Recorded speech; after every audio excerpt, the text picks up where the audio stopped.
5, 4, 3, 2, 1, 0.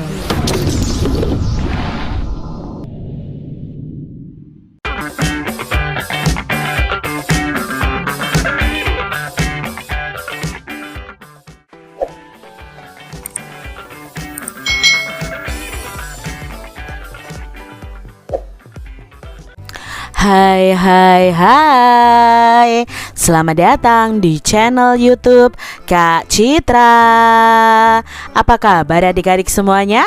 Kak Citra berharap kalian dalam keadaan yang baik, sehat, dan siap untuk belajar ya.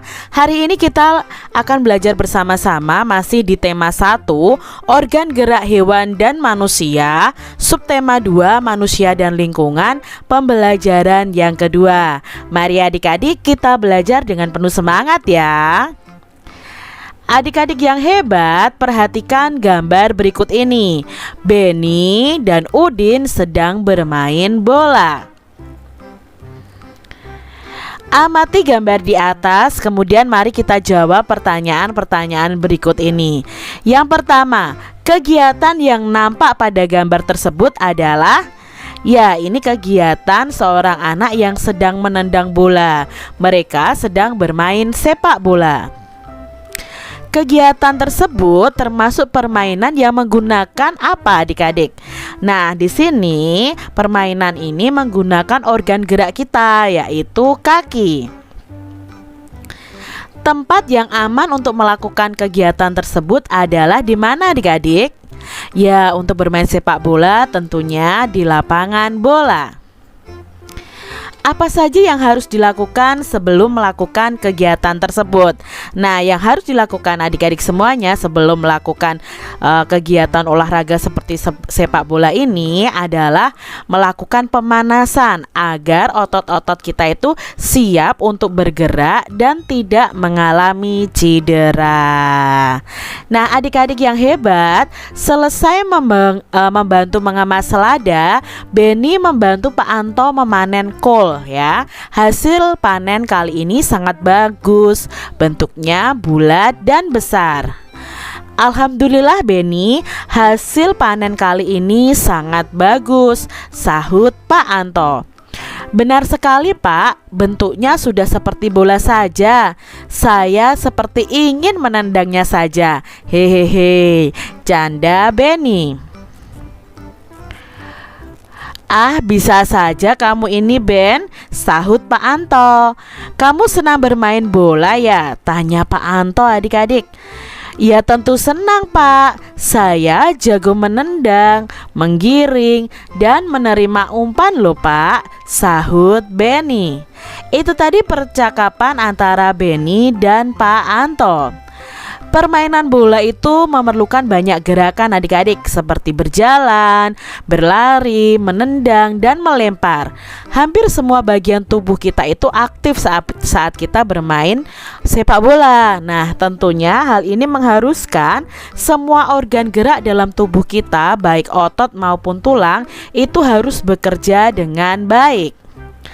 Adik-adik yang hebat, coba amati aktivitas kalian sehari-hari. Saat kalian berjalan, mengapa kaki kita bisa bergerak? Lalu mengapa juga tangan kita bisa berayun, memegang, dan menggenggam? Nah, itu semua karena ada alat geraknya. Ya, kaki dan tangan kita itu bisa bergerak karena pada kaki dan tangan kita itu terdapat tulang dan otot. Nah, tulang dan otot inilah yang bisa menggerakkan tangan dan kaki kita adik-adik. Tangan ya dan tangan kita ya dan kaki kita ini merupakan alat gerak kita ya. Tangan dan kaki kita itu ada otot dan tulangnya. Jadi tangan dan kaki itu adalah alat gerak kita. Organ gerak pada hewan dan manusia itu memiliki kesamaan. Alat-alat gerak yang digunakan pada manusia dan hewan ada dua macam ya. Alat gerak pasif yang berupa tulang, alat gerak aktif yang berupa otot. Nah, kedua alat gerak ini akan bekerja sama dalam melakukan pergerakan sehingga membentuk suatu sistem yang disebut dengan sistem gerak. Jadi sistem gerak ini ada kerjasama antara tulang dan otot untuk bergerak. Amatilah gambar berikut ini adik-adik. Nah, ini adalah gambar rangka manusia. Rangka manusia ini terdiri dari tulang, dari kepala, badan, tangan ya, dan kaki kita. Nah, di sini tulang-tulang pada manusia ini ada ototnya adik-adik. Nah, otot inilah yang nanti akan menggerakkan tulang-tulang kita sehingga kita mudah bergerak. Nah, ini adalah tulang atau rangka pada manusia. Adik-adik yang hebat, tubuh manusia khususnya untuk tangan dan kaki itu terdiri atas beberapa tulang. Nah, kalian perhatikan nih ya, gambar rangka tangan dan rangka kaki kita. Kita akan kenali dan tunjukkan nama-nama tulang tersebut. Nah, di sini kita akan pasangkan antara gambar dengan keterangan menggunakan garis. Ini adalah rangka tangan kita. Mana yang termasuk dalam tulang pada lengan manusia ini? Yang pertama adalah tulang lengan atas. Nah, tulang lengan atas itu yang mana? Tulang hasta yang mana? Tulang pengumpil yang mana? Tulang pergelangan tangan yang mana? Dan tulang telapak tangan yang mana? Nah, tulang lengan atas itu adalah yang ini adik-adik ya. Lengan kita bagian atas itu adalah tulang lengan atas. Lalu tulang hasta ini adik-adik ya. Lalu tulang pengumpil itu yang sebelahnya ya. Lalu ada tulang pergelangan tangan, lalu tulang telapak tangan. Jadi telapak tangan dan pergelangan tangan kita ini berbeda ya. Pergelangan tangan itu batas antara tangan kita dengan telapak tangan kita. Nah, ini adalah tulang pada lengan manusia. Sekarang kita lihat tulang pada kaki manusia. Nah, tulang pada kaki manusia ada tulang paha, tulang kering, tulang betis, tulang tempurung lutut, tulang pergelangan kaki, tulang telapak kaki, dan tulang jari kaki. Nah, tulang paha tentunya itu paha kita, itu ada tulangnya. Lalu tulang kering itu yang bagian bawah tapi yang ini adik-adik yang besar. Lalu tulang betis ya. Lalu tempurung lutut itu adalah tulang lutut kita. Lalu tulang pergelangan kaki ini ya, yang perbatasan antara kaki dengan telapak kaki kita, lalu tulang telapak kaki kita dan tulang jari kaki kita. Nah, ini adalah tulang pada kaki manusia. Adik-adik yang hebat, untuk menambah pemahaman kalian di sini akan belajar membuat model sederhana rangka manusia dari bahan bubur kertas. Nah, apa saja yang perlu disiapkan dan bagaimana saja langkah-langkahnya? Yuk kita pelajari bersama. Langkah kerjanya, siapkan alat dan bahan. Alat dan bahannya adalah gunting, ember, kertas koran, kawat kasa, lalu pati kanji ya, atau tepung tapioka. Nah, di sini nanti untuk melekatkannya, cat warna dan kuas. Ini adalah alat dan bahan yang diperlukan. Lalu buatlah kerangka patung dari kawat kasa. Nah ya, kalian buat kerangka patungnya seperti ini. Lalu setelah itu potonglah kertas koran menjadi serpian-serpian kecil seperti ini. Setelah itu kalian rendam serpihan koran-koran itu ke dalam air ya. Setelah rendaman serpihan koran itu lembek, angkat lalu kalian tumbuk sampai halus dan campurkan dengan perekat dari pati kanji ya, dari tepung tapioka tadi. Lalu aduklah hingga berbentuk bubur, namun jangan terlalu encer. Berikutnya, tempelkan nih bubur koran yang sudah kalian buat tadi pada rangka kawat kalian seperti ini.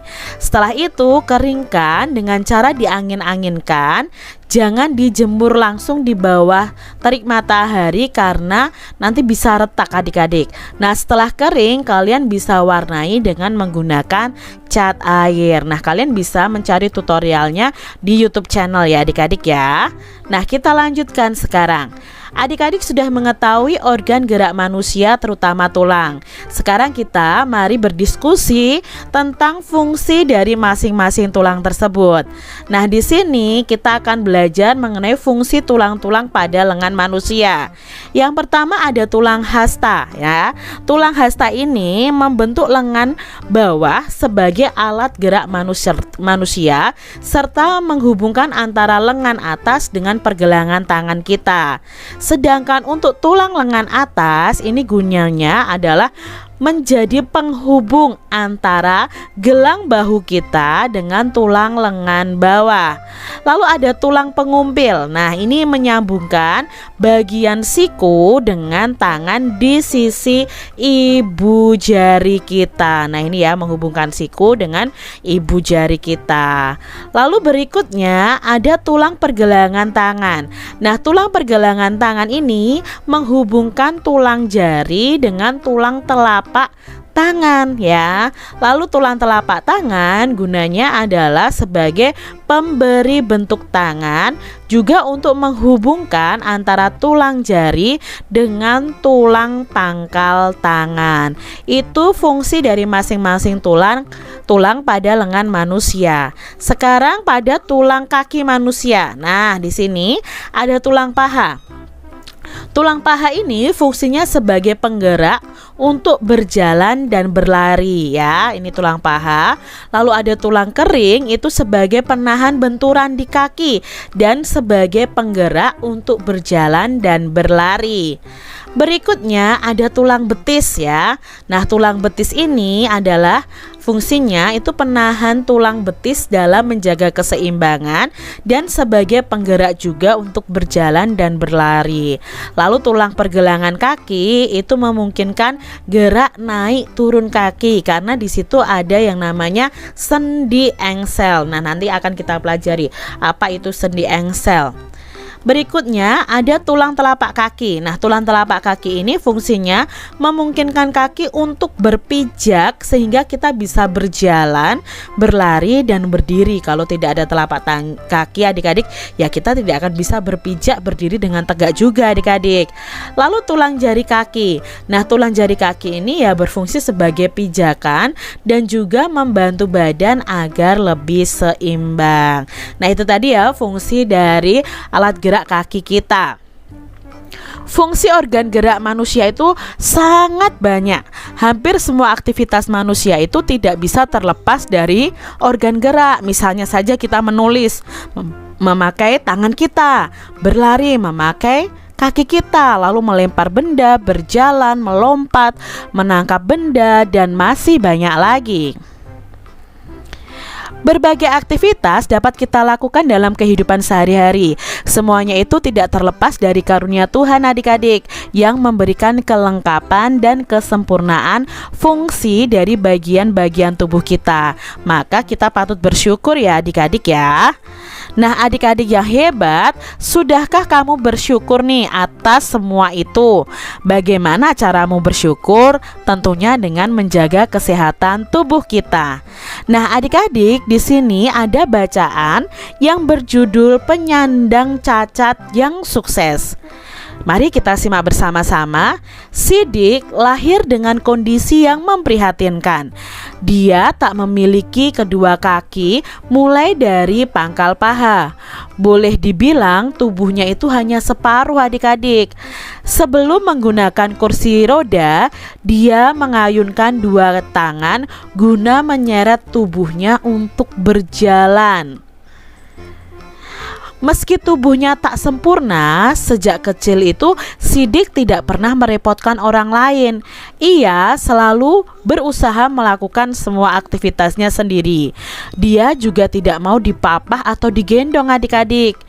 Saya tidak mau dikasihani orang. Saya ingin sukses, bukan karena orang kasihan kepada saya, tetapi karena kerja keras saya, katanya lugas. Setelah bertahun-tahun bekerja di Yayasan Swaprasidya Purna tetapi tidak menghasilkan materi berarti, Sidik mulai memilih keluar dan mencari pekerjaan lain. Dengan bekal ijazah diplomanya, dia itu diterima di sebuah perusahaan kontraktor sebagai staf personalia. Tapi belum lama dia bekerja adik-adik, krisis moneter tahun 1998 menghantam dan perusahaannya terpaksa tutup. Maka dimulailah periode Sidik menjadi pengangguran, tetapi dia tak mau lama-lama menganggur. Sidik mulai mengikuti berbagai kursus keterampilan yang diadakan oleh Pemda DKI bagi penyandang cacat.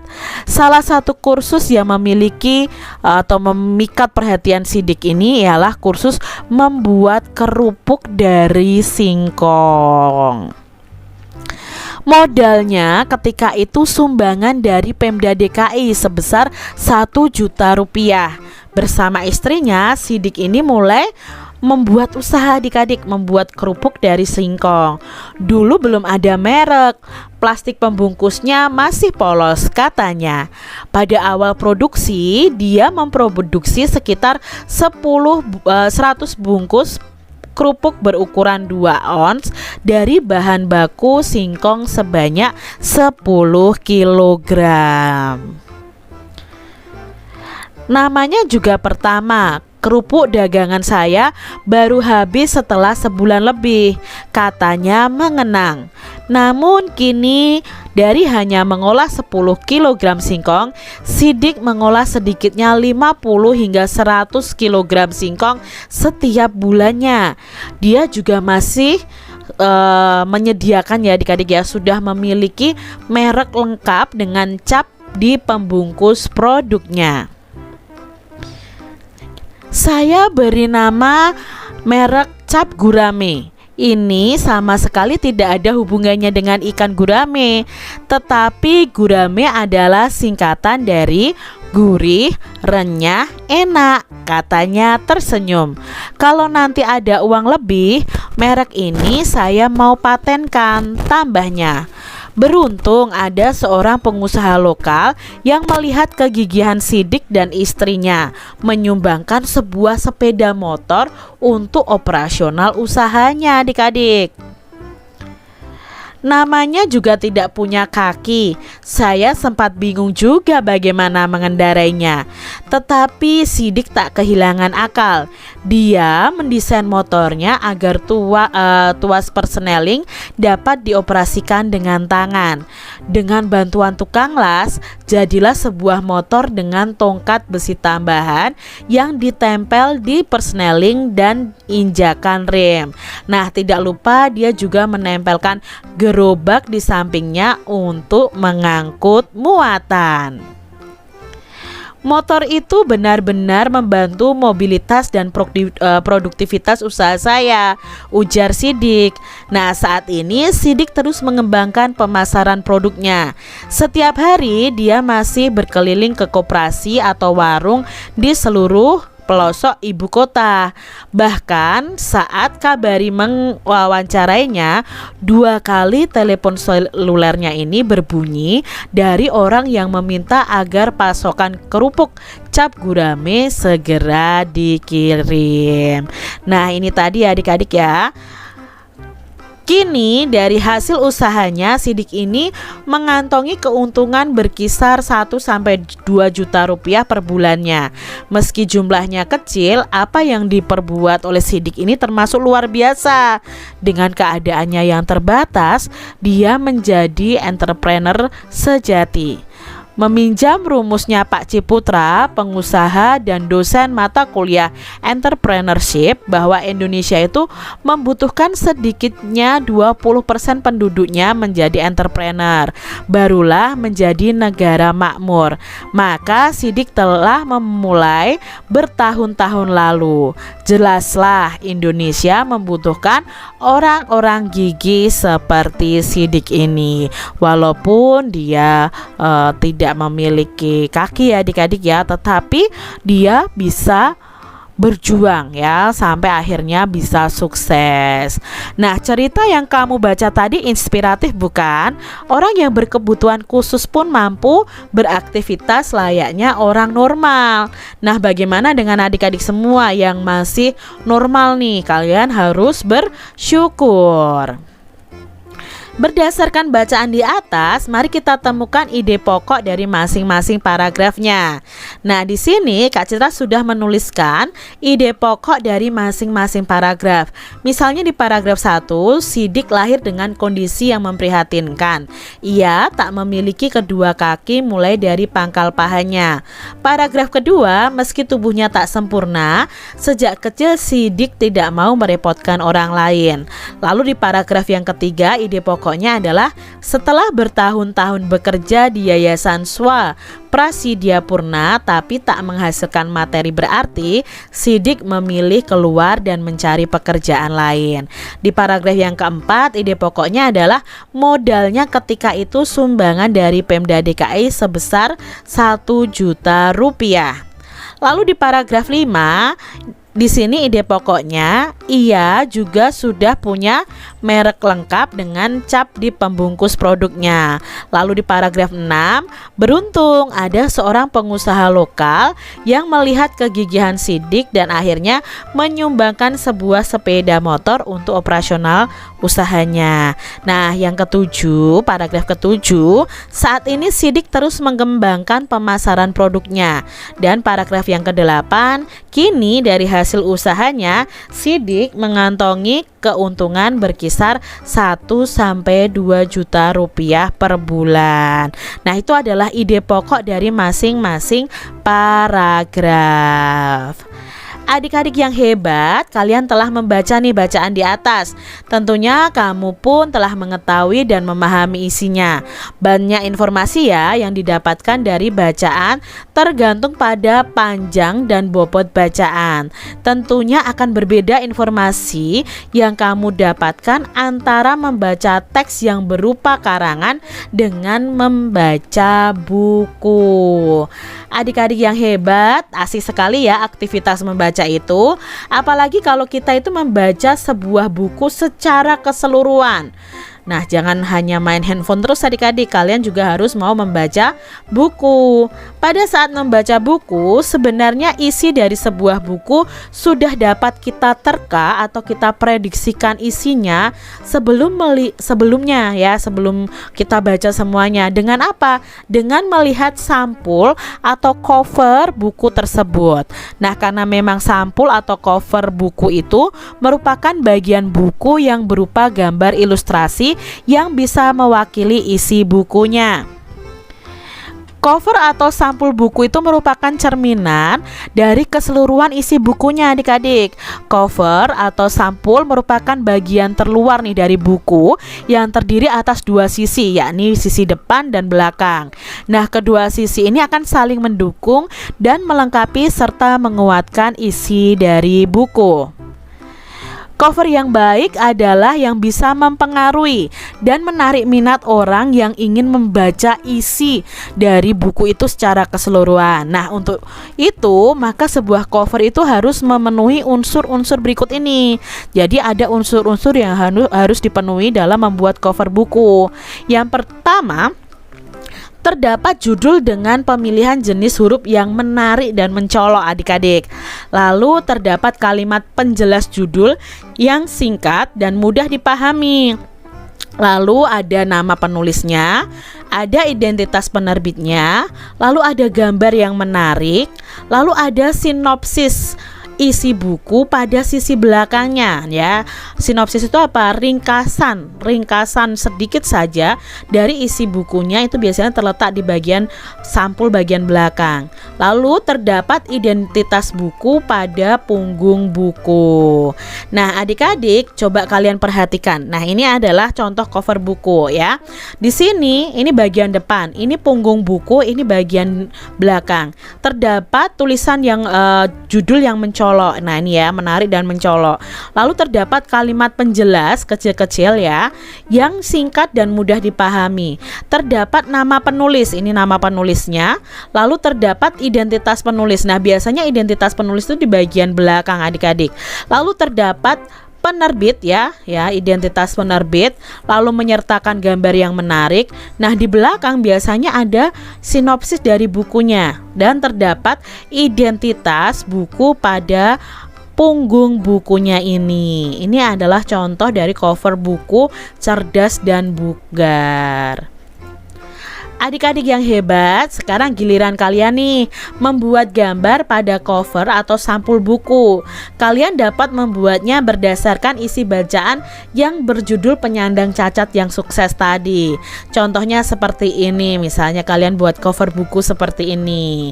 Ya adik-adik ya. Nah sekarang Benny itu senang sekali. Tanpa terasa Benny sudah dapat beberapa keranjang sayur kol. Nah, kol-kol tersebut kemudian dikumpulkan untuk kemudian dibersihkan dan dikemas. Pak Anto merasa sangat terbantu nih dengan adanya Benny. Pak Anto mengajak Benny dan pekerja lain untuk beristirahat sebentar. Mereka diajak menikmati air teh dan ketela rebus yang dibawanya dari rumah Pak Anto.